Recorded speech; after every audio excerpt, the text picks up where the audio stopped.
Assalamualaikum teman-teman, salam sejahtera, salam rahayu untuk kita semua. Hari ini kita akan memasuki pembahasan tentang Aditya Warman, diplomat dunia yang dilupakan, Majapahit. Oke, jangan lupa like, komen, dan subscribe ya sebelum menonton video ini. Kita mulai teman-teman.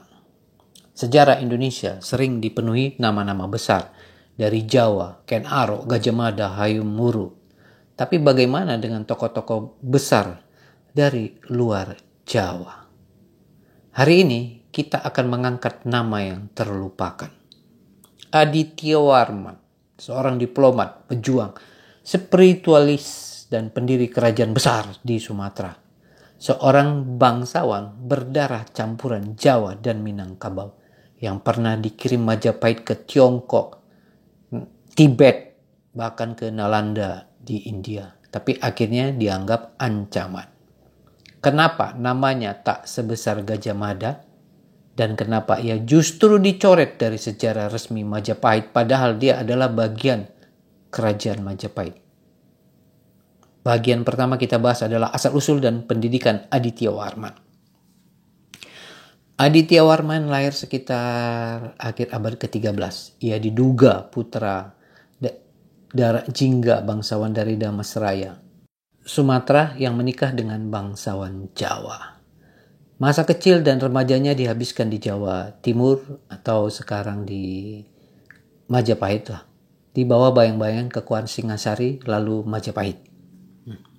Ia tumbuh sebagai bangsawan terdidik, belajar ilmu kenegaraan, militer, dan juga spiritualitas tingkat tinggi, khususnya aliran Tantra Mahayana dan Bhairava.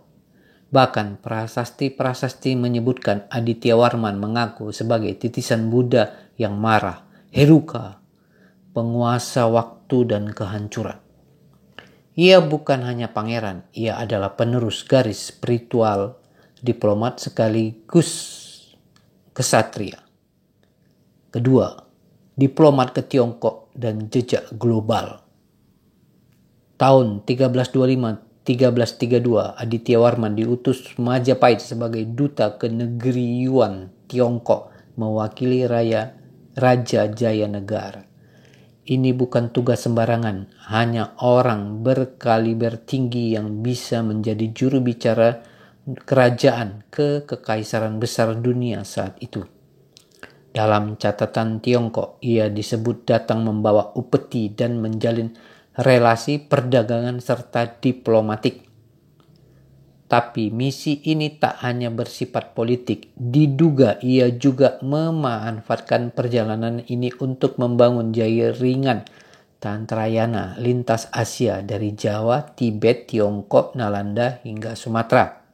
Ia lebih dari sekedar diplomat. Ia adalah penjaga ajaran mistik Nusantara di tingkat global. Bagian ketiga, kembali ke Sumatera, menjadi raja, mendirikan kerajaan. Setelah kembali dari Tiongkok, Aditya Warman tak lagi menetap di Jawa.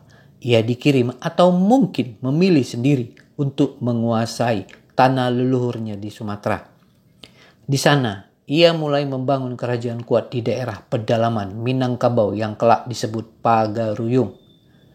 Prasasti-prastastinya tersebar di Sumatera Barat, Jambi hingga Bengkulu. Dalam banyak prasasti ia menyebut dirinya dengan gelar agung, Maharaja Diraja, Srimat Sri Udayana Aditya Warman. Ia membangun candi-candi batu besar, menyebarkan agama Buddha Vajrayana bercampur adat lokal, dan menegaskan kembali identitas spiritual Sumatera yang kuat. Tapi ini menimbulkan masalah bagi Majapahit di kemudian hari, karena Aditya Warman terlalu kuat untuk dikendalikan. Bagian keempat, dihapus dari sejarah. Di kitab-kitab Jawa seperti Pararaton dan Nagara Kertagama, nama Aditya Warman hampir tak disebut. Padahal ia jelas tokoh besar. Bahkan dalam perang di Bali mengalahkan Pasunggiri, perang Majapahit melawan kerajaan besar di Bali, Aditya Warman kehilangan lebih dari 17.000 pasukan. Beberapa teori mengatakan bahwa ia dikorbankan oleh Majapahit. Ia mungkin dianggap rival Gajah Mada, Karena saat ia membangun kekuatan di Sumatera, Gajah Mada sedang menyusun Sumpah Palapa dan strategi dominasi Nusantara.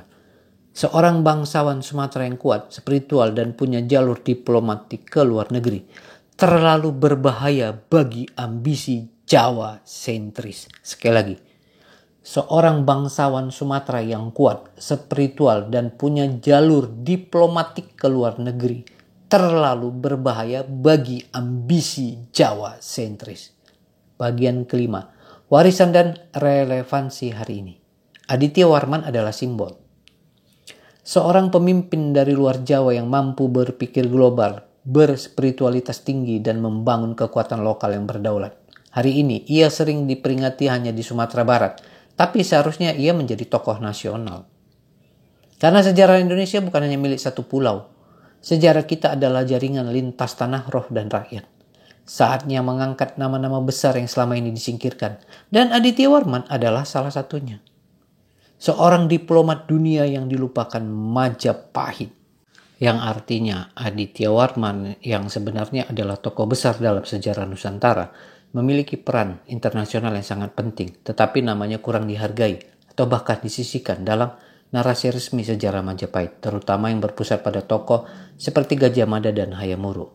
Penjelasan maknanya, pertama, diplomat dunia. Aditya Warman pernah melakukan perjalanan diplomatik hingga Tiongkok, India, dan Tibet. Ia memiliki hubungan kuat dengan pusat-pusat peradaban Buddhis, terutama Tibet dan Sriwijaya. Dan disebut sebagai tokoh Bhairawa Tantra yang berpengetahuan spiritual tinggi. Ia memerintah di Sumatera Pagaruyung, membangun kekuatan di luar pusat Majapahit dan mempersatukan wilayah barat Nusantara. 2. Dilupakan oleh Majapahit dan sejarahnya. Kitab Pararaton maupun Nagara Kertagama nyaris tidak menyebutkan jasa besar Aditya Warman secara pantas. Mungkin karena ia bukan dari lingkaran kekuasaan inti Gajah Mada atau karena konflik politik internal, Aditya Warman justru dipinggirkan dari narasi kejayaan Majapahit. Padahal tanpa perannya di Sumatera, Nusantara tidak bisa menyatu sebagaimana digambarkan dalam Sumpah Palapa. Dan di kemudian hari terbukti itu tidak bisa diwujudkan. 3. Makna mendalam. Ini menunjukkan bias sejarah yang kuat. Sejarah ditulis oleh pusat kekuasaan, bukan oleh semua yang berjasa. Kalimat ini mengajak kita untuk menggali tokoh-tokoh penting lain yang selama ini terlupakan seperti tokoh Sumatera, Kalimantan, Sulawesi, dan Papua. Sebagai penutup, Aditya Warman bukan sekedar nama di prasasti. Ia adalah jembatan antara timur dan barat Nusantara, antara Istana Majapahit dan puncak Himalaya, antara pedang dan doa.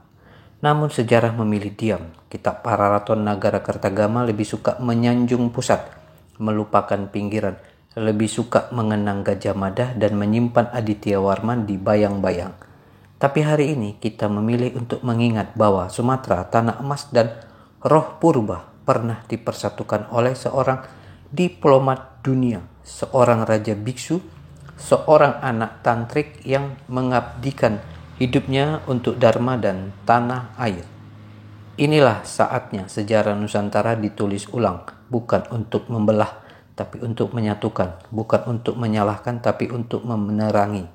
Karena bangsa yang besar bukan hanya bangsa yang menghargai pahlawan dari pusat, tapi juga yang menyalakan kembali api dari perbatasan, dari pegunungan Minangkabau, dari reruntuhan Damasraya, dan prasasti-prasasti yang nyaris ditinggalkan. Aditya Warman adalah cermin. Jika Majapahit lupa padanya, jangan sampai kita ikut lupa, karena dalam dirinya ada jejak Nusantara yang berani menatap dunia. Yang terlupakan bukan berarti tidak berjasa, yang diam bukan berarti tidak berteriak, yang tak disebut justru kadang adalah yang paling besar. Oke teman-teman, sampai di sini dulu. Jangan lupa like, komen, dan subscribe. Sampai ketemu di episode berikutnya. Terima kasih.